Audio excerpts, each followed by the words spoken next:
Hello mga Lods, tuloy tayo sa dead emphasizing sa umagang ito. So bago tayo mag-start ay mag-news update muna tayo para ma-aware lahat yung mga sasabihin ko in advance and related and connected in these days events. So malapit na itong matapos mga Lods, papasok na tayo sa mga iba-ibang contents. Okay, pakinggan muna natin ito mga Lods. Reels na ginagawa ay base lamang sa ating mga nakikita sa paligid, sa social media at sa mga realidad ng ating buhay. Kung may nasasaktan man sa ating mga contents na may nalalaman ay ang sisihin natin ay ang mga nakikita po na inyong napagtanto at ating napag-aralan at napagsiyasat sa ating kaisipan na ugma na talagang totoo at walang kasinungalingan. So we are based in the truth para lahat ay ma-aware sa ating kapanahonan pagkat mayroon tayong nakikita na hindi na ugma sa ating pambuhay, sa ating mga anak, sa mga binata, sa mga pamilya, sa mga mag-asawa, sa mga katrabaho, sa nangyayari sa paligid, sa mga problema at realidad ng ating buhay, kaganapan, kung may sisihin man ay yung mga nakikita natin sa mga balita mula Biblia. It's all about other things in life, from Reels to YouTube channel video. Updates. Okay mga Lods, napakinggan na po natin. So, Hope Family Popper nagpapita ng Simi Balot is brought to you by Budweiser, 7up, and Reed Ball. Kung gusto makilala si DJ Ballmax, ay text niya lang ako sa 0995-025-6929. Sa mga naghahawak ng acorn sa loob ng 7 continents of the world, ay mag-ingat kayo. Sa mga matatangos ng ilong ay mag-ingat kayo, at sa mga parents ay mag-ingat din kayo sa lahat ng panahon. At kung gusto matuto sa mga bagay-bagay, ay willing naman si DJ Bullmax magturo ng DJ Tango, DJ Echo, and DJ Boogie Boogie. At marami pang iba. Okay, we gonna dance the freedom we know. So before we start ay meron tayong konting guitar presentation lang. Okay, dagdag kaalaman.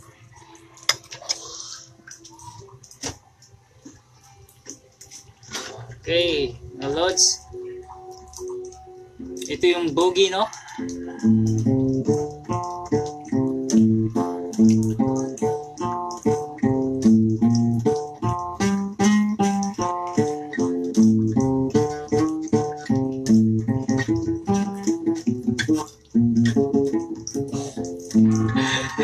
Okay, medyo nagkamali tayo doon. Okay lang, walang problema yan. Sa presentation, dagdag aral.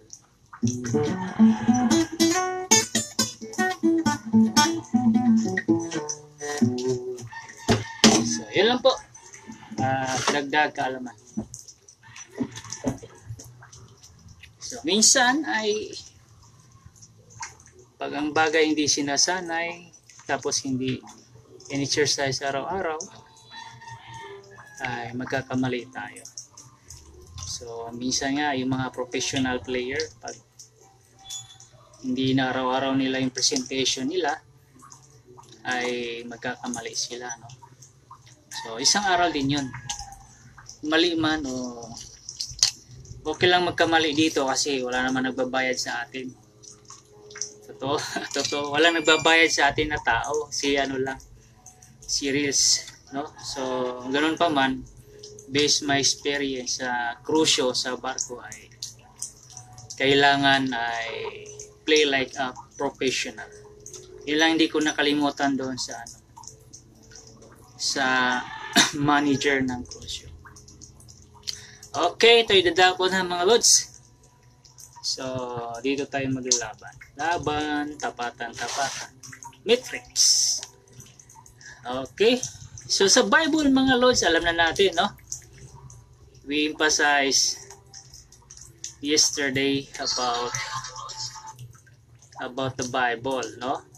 Win or lose as a loser, and win or lose as a winner. Again, number 1, win or lose as a loser, going to eternity of hell. And win or lose as a winner, going to eternity of heaven. Tama ba? Ulitin natin. Win or lose as a loser, going to eternity of hell after that. Win or lose as a winner, going to eternity of heaven, which is after that also. So, nagsanga, no? So, iba-ibang destiny sa buhay natin. So, yung win or lose, dagdag natin na emphasize. Win or lose as a loser, going to eternity of hell. That are those people are disobedience. And 2 factions of disobedience. Number 1, the people with religion and the people without religion. Yung without religion, yun yung mga bystander. So, yan yung dalawang enemy during the time of Jesus Christ. Persecution before the cross. Yung religion doon is marami, no? Halo-halo. Tapos bystander din, halo-halo. Nakiayon lang. So, yung pangalawa naman, win or lose as a winner, going to enter the kingdom of God after that. So that is obedience people. It means to say dual also. Bystander as a true believer. So umpisa kasi nag-bystander muna siya. Then later on, naintindihan niya. Nag-gets niya yung emphasizing. Tapos, pangalawa, religions also. So, divided. When it comes to the events of the Holy Bible, there are 3/4, or more than 3/4, but this 3/4 is connected to each other. Anong reference ng win or lose as a loser, disobedience 1, going to eternity of hell, and win or lose as obedience 1 as a winner, going to eternity of heaven. Anong reference yan sa mga Lords? 2 Thessalonians chapter 2 verse 7. Okay, ito ang i-emphasize natin kasi kahapon is John 10:10, no? At saka John 8:44. Ngayon naman is 2 Thessalonians chapter 2 verse 7. Okay, verse 7. Ayan. For the mystery of iniquity do it already work. Only he who now letteth will let until he be taken out of the way. Sapagkat ang hiwaga ng kasamaan ay gumagawa na, lamang ay may pumipigil ngayon hanggang sa alisin ito. So this is the very most important events in this day. When it comes to the Bible, there's a top priorities when it comes to the spiritual world, no? War. Yung top of priorities, which is security under the name of God through the life of Jesus Christ, from descendant of Abraham, Isaac, Jacob, Moses, David, Esau, Joseph, Solomon, even this life, no? Kasi naniwala naman tayo kay Diyos ni Abraham. Ako ang nagpapaliwanag dito. So, isama na rin natin. Hindi ibig sabihin natin naas. That is the top of the top priorities. to understand, to deep understand as added in life. Yung 2 Thessalonians chapter 2 verse 7, out of the way. So yun man ang magiging topic natin ngayon, ha? Out of the way, kasi para maintindihan ninyo. So yung bystander, mga lods, sa disobedience 1, win or lose or loser, disobedience, bystanders and any religions are destined to hell after that. Yung character kasi ng bystander, mga lods, if you are not aware,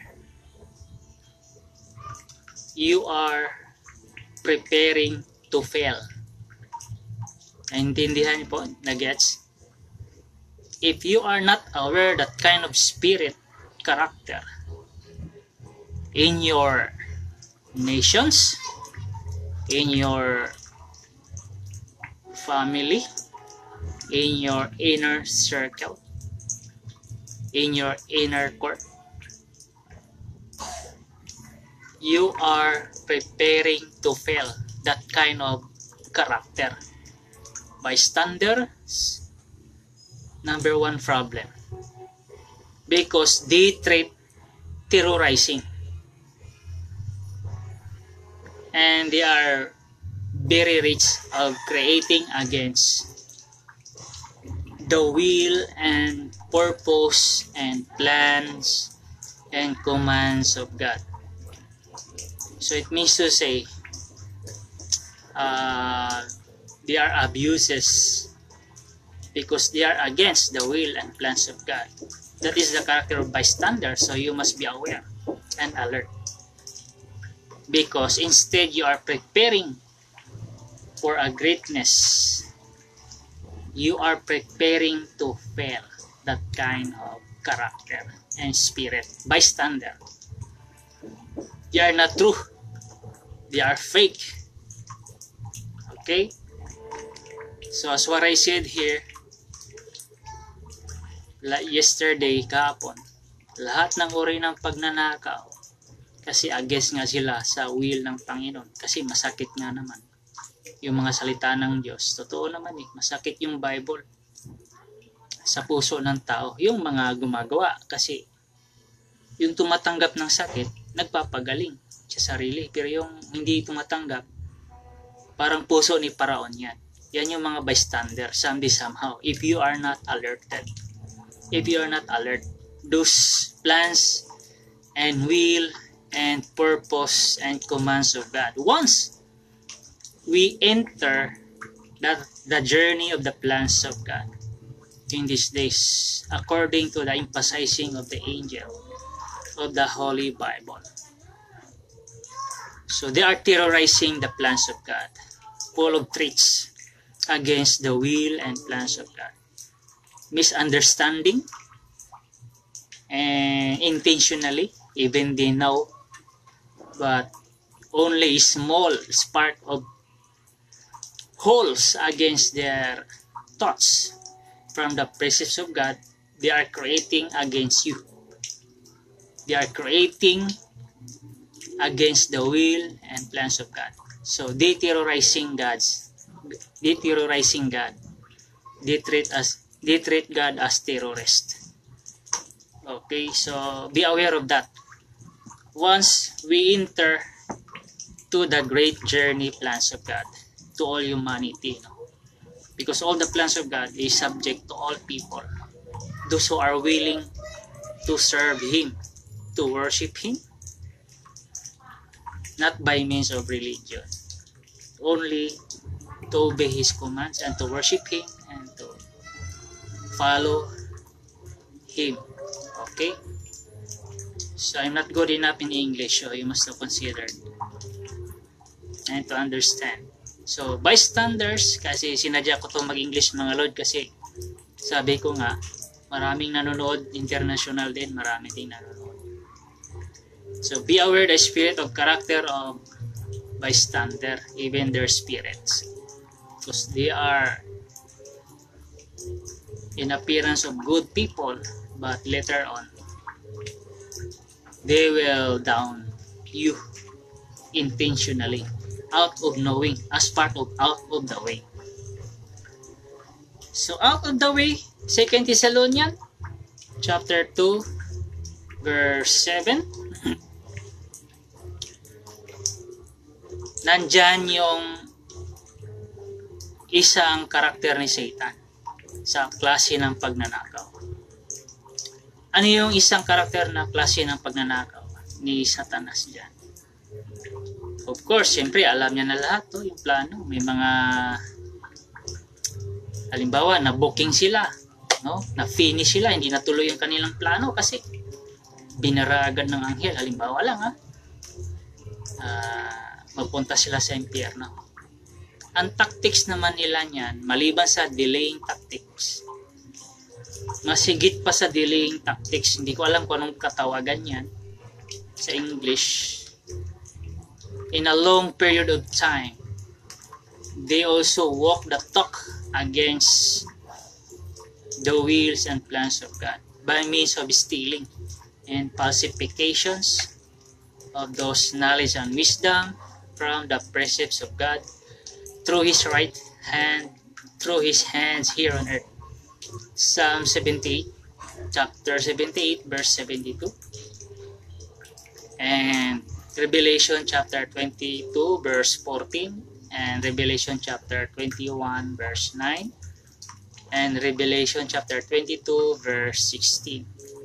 So, in Filipino language, ang nakawin ngayon, hindi mo na gagamitin at gagalawin.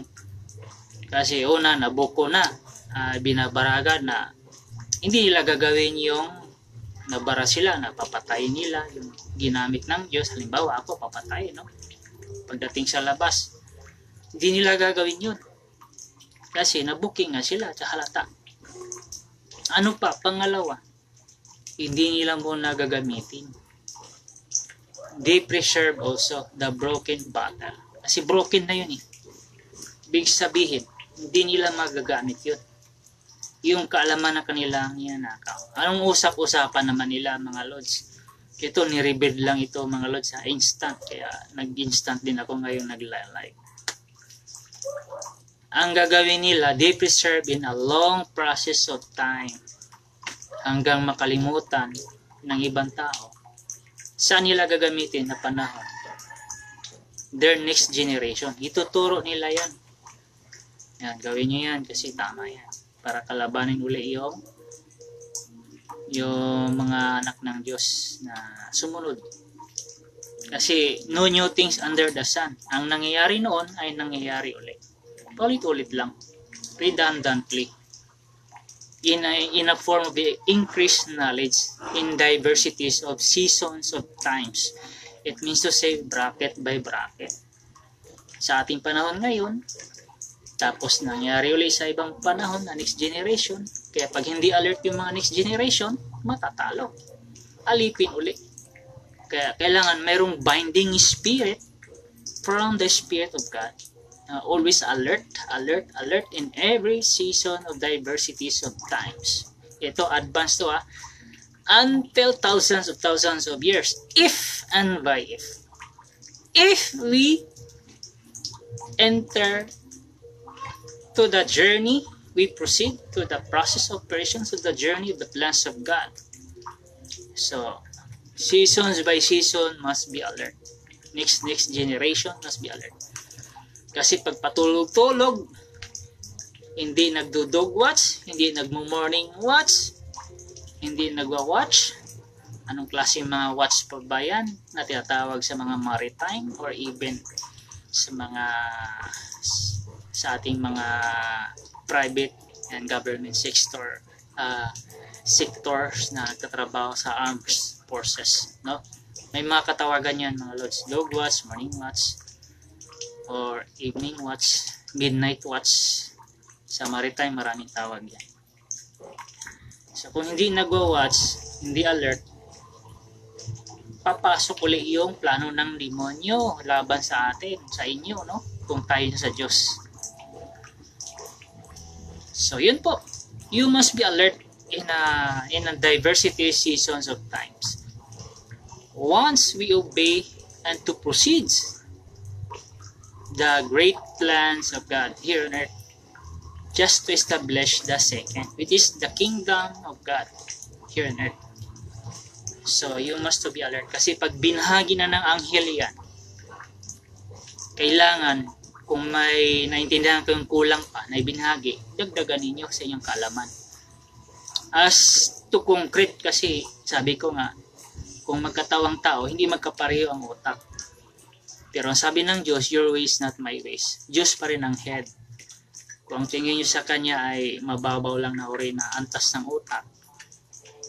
Pero as long as you learn something great things, God will always be the head, not a tail in your precepts. Lagi niyong tandaan yan. As a people, God is the head and not a tail.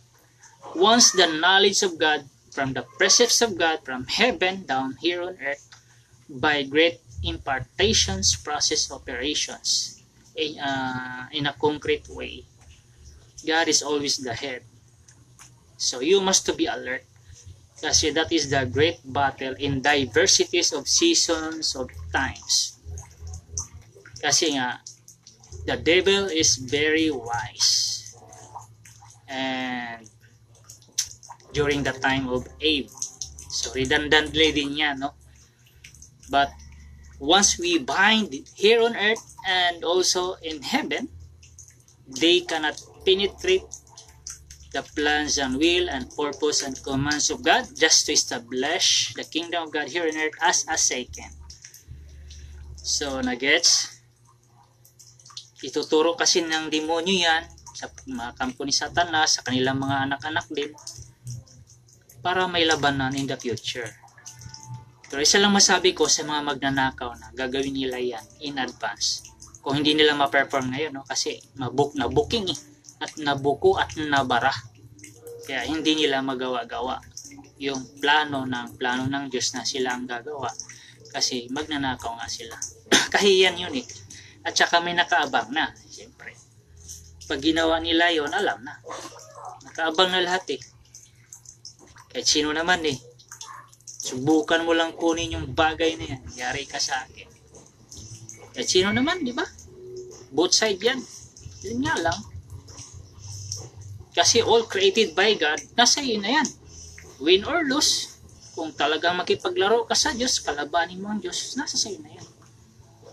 Basta sabi ko, lahat ng magnanakaw ng kalaman ng Diyos, kung halimbawa ako isinilang, halimbawa akong ginamit, ako ang anghel na ginamit, na isinilang ako ng 1983. Sabihin na lang natin, 1983. Ninanakaw ninyong kaalaman ko hanggang ngayon, hanggang next generation, kapu-apuhan. Wala, yung mga generation ninyo na labag kayo sa Diyos, impyerno kayo lahat. Generation, huwag ka umasa ng langit. Kasi walang pagpapasakop. Kung halimbawa, kung magpapasakop ka man, bystander, problema pa rin yan.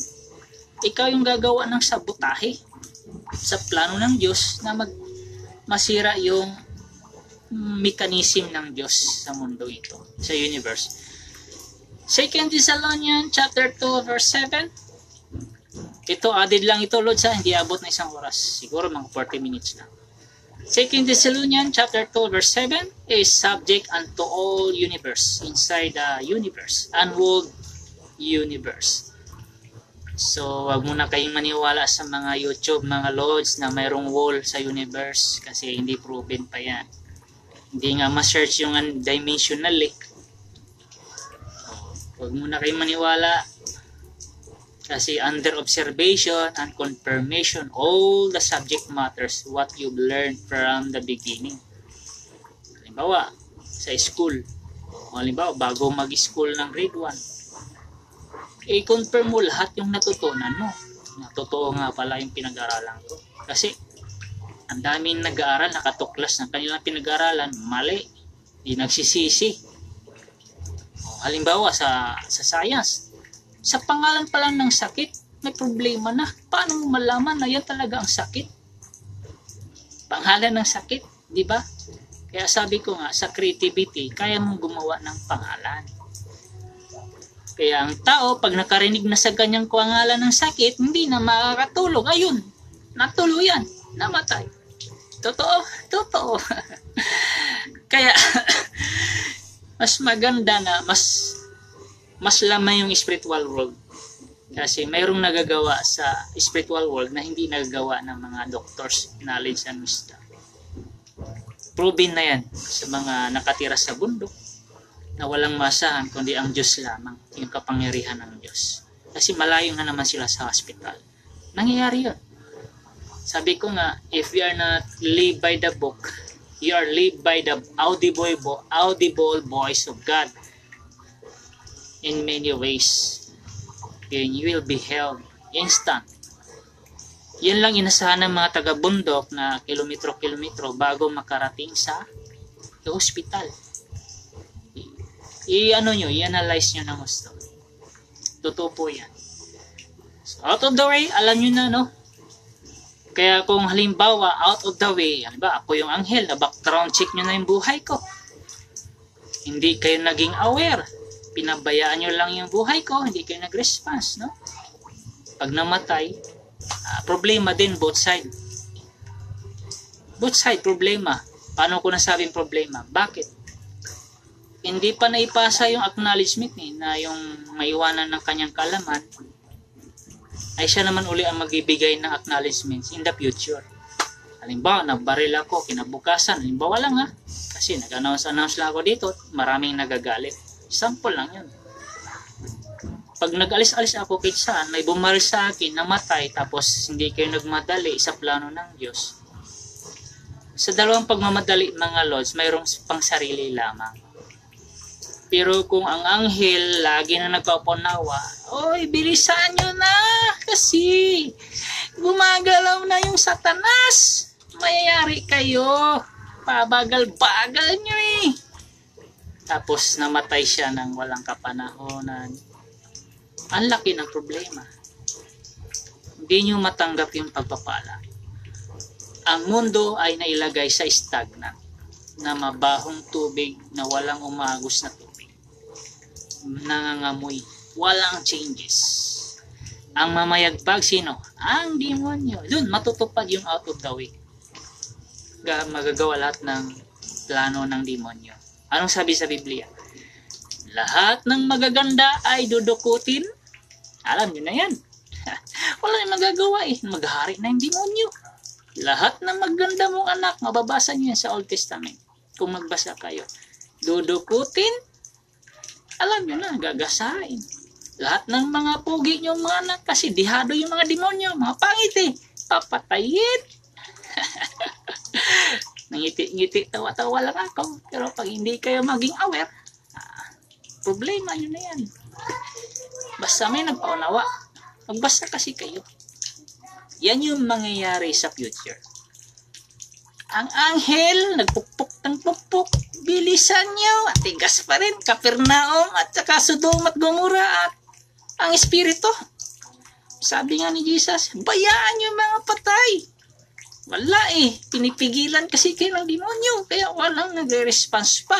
Matagal na. Halimbawa, yung anghel nag-antay, kasi yung greater than Solomon, nag-antay lang yan. I-analyze nyo yung Matthew chapter 12 verse 8, Matthew chapter 12 verse 44. Sino bang pumunta? Si Solomon, yung greater than Solomon, doon sa Queen of the South?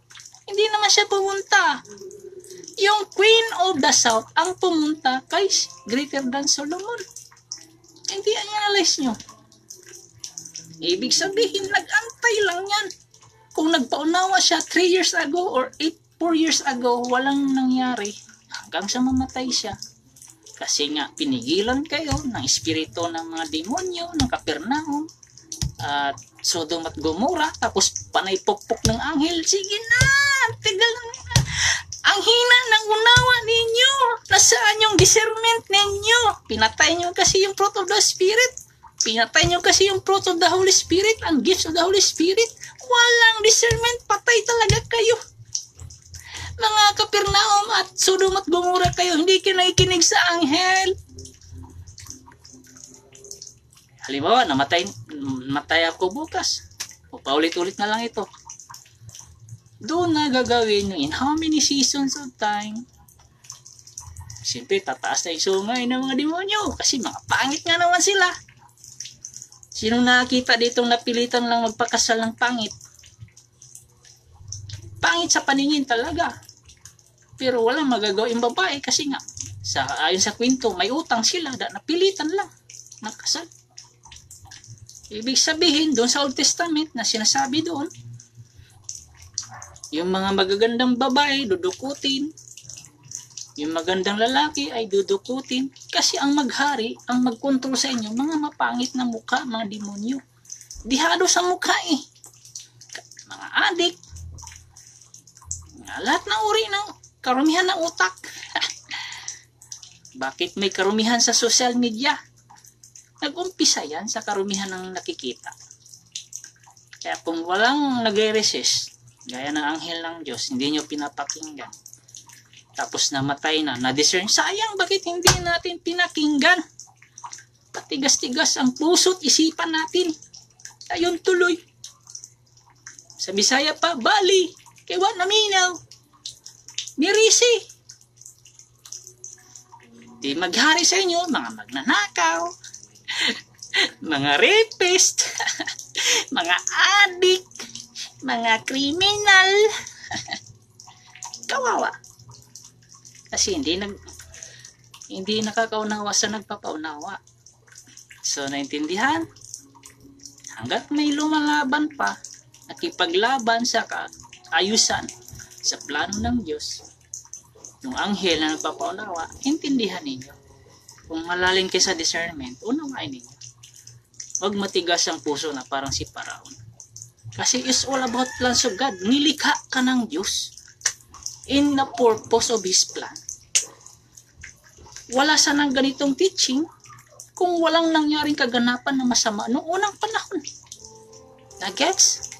Nagets? Walang ganito. Ang Bible ang namimilit. Hindi yung nagpapaunawa. Anghel nagpapaunawa lang eh. Ang Diyos ang namimilit na gawin ninyo ang sinasabi ng iglesia.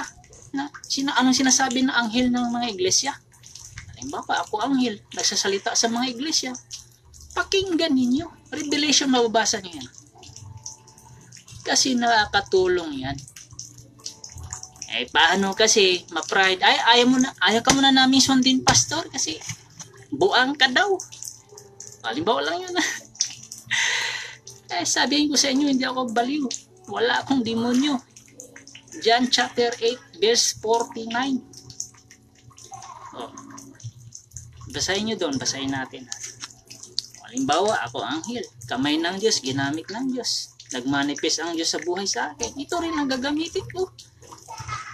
Napaunawa na wala akong demonyo. Ibig sabihin, hindi ako baliw. Oh. John chapter 8. John chapter 8 verse 49. Basahin natin para maintindihan ninyo. Jesus answered, I have not a devil, but I honor my Father, and ye do dishonor me.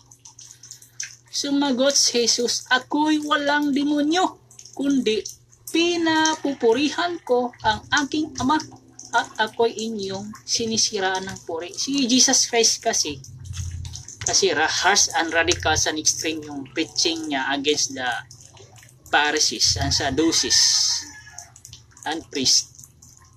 Inakusahan siyang may demonyo. Yun ang ginamit niya. Salita, wala akong demonyo. Halimbawa, yun ang tingin niyo sa akin. Akong ginamit ng Diyos na may demonyo. Wala akong demonyo.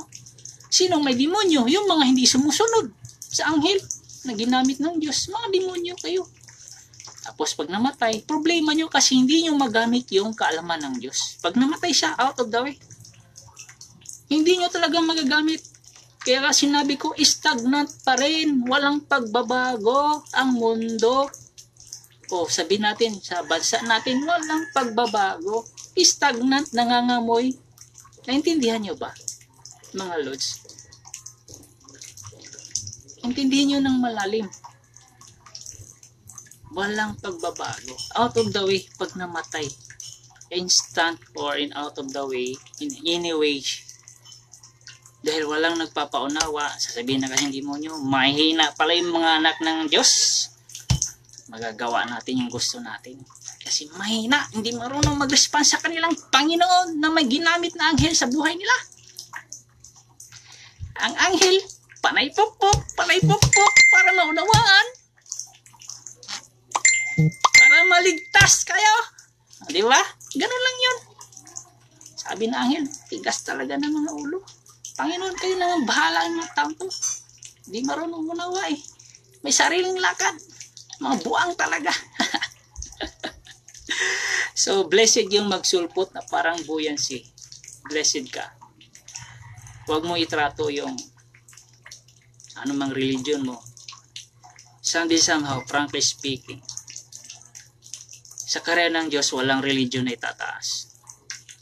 Kasi it cause of divisions yan. Kung anong sinabi ng anghel na mas higit pa sa hari, huwag niyong i-implement yung religion nyo sa karya ng Diyos. Kasi hindi nagtatag ng religion ang karya ng Diyos. Nag-gets nyo ba? Walang religion kasi yung in-emphasize ko dito. Yung Revelation chapter 22 verse 14. Walang religion dyan. Kaya huwag kayong mag-insist ng anumang religion pag kayo nakaposisyon dahil ma-receive ninyo yung blessing and grace. Huwag na huwag talaga dumating sa isip ninyo na i-insist ninyo, i-apply ninyo sa karya ng Diyos. Madudumihan uli yung karya. At magpaka-problema din kayo. Hindi kayo makapasok sa langit. Problema pa rin yan. Basta po, anong sinasabi ng anghel? Pakinggan nyo lang. Huwag nyong dumihan yung karya ng Diyos. Huwag kayong maglagay-lagay ng mga Diyos-Diyosan pag naitayo yan. Kasi hindi nalulugod ang Diyos yan. Rescue na nga lang ito. Tapos darating ang panahon na dudumihan ninyo, problema pa rin. Wala pa rin changes. Magkaway-away pa rin. Kasi it cause of divisions. Kaya nga sabi ko, wala akong religion para walang gulo. Diba? Kung akong ginagamit ng Diyos, kung ako din yung ginagamit na anghel ng Diyos, halimbawa lang ha. Kasi nagpapaunawa lang tayo dito sa Biblia, nilalaman ng Biblia. Win or lose. Lose. Disobedience, bystander, or any kinds of religion, going to hell after death. Win or lose. As a winner, obedience one to the will and purpose and commands of God. After that, going to heaven. But in out of the way, these both are still stagnant. Nothing changed. Kasi hindi nila pwedeng nakawin yung kaalaman ng Diyos. Kahit magturo ka pa. Kung may mag-attempt yan, nagtuturo, tapos gamitin sa in diverse seasons of times, wala. Hindi makapasok yan. Kasi pag namatay yung anghel na walang nangyari, out of the way, lahat impyerno. Ang solusyon niyan yan, kung gusto nyo makaligtas, puntang langit, patayin nyo lahat yung mga magnanakaw. Yun lang solusyon. Halimbawa, ako namatay ng maaga. Kasi walang sumunod. Halimbawa, ako anghel, ginamit ng Diyos, nagpapaunawa. Pag namatay ako ng maaga, hindi nyo magagamit yung aking kaalaman. Tapos nakita ninyo yung kaalaman na sinishare ko, nagamit nila sa mga magnanakaw. Sagana sila, kayo naghihirap. Kayong mga anak ng Diyos, kung talagang sumunod kayo sa Diyos, kayo ang papatay sa kanila. Duguan yan. Mangyayari yung panahon kay Moses. Sabi ng Diyos, kung talagang ikaw sa Diyos, dito ka. Ano sabi ng Diyos kay Moses? O sige, kayong lahat na sa Diyos, patayin ninyo lahat ng magnanakaw. Yung mga sumusunod. Kasi yung mga hindi sumusunod sa Diyos, it considered as magnanakaw. Sa paanong paraan na magnanakaw? Magnanakaw ng glory. Diba saan sila nagsamba? Sa golden calf. Kaya doon, pinatay nila lahat yun. Salang-sala. Ganun na. Reminders lang ito in advance. In out of the way, pag nawala, halimbawa akong ginamit ng Diyos, nawala ako sa mundo. Tapos ang dami nang nagkontrata dyan kasi yung kalaman ng Diyos inaabuso. Kasi sabihin niya, pag pinasa lang yan doon sa weaker vessel na standard na hinanap ng Diyos, tayong gagawa. Impyerno na kayo. Wala na. Jesus. Win or lose ka pa ng win or lose. Impyerno na kayo. Huwag na kayo mag-justify. Pwede nyo gawin yan. Pero bigay nyo na lang yung kaluluwa nyo sa impyerno. Mag-enjoy na lang kayo ng walang kabuluhan sa mundo. Yun lang po. Advance lang po. Ano sabi ng ibon? 21 din. 21. So, advance lang po mga lods. Yun kasi yung laman ng Bible eh. Nanaunawaan ko. Kung correct ako o mali, just correct me if I wrong. Okay? According to your understanding, deep understanding the Holy Bible. Okay, thank you very much. And kung talagang na may discernment ka, ingat. Use your arms and feet. Ingat kayo lagi. Kasi God will bless you. And someday somehow, makausap mo yung hinahanap mo. Na minahal mo, na gusto mo, kung misteryoso kayong dalawa. Amen?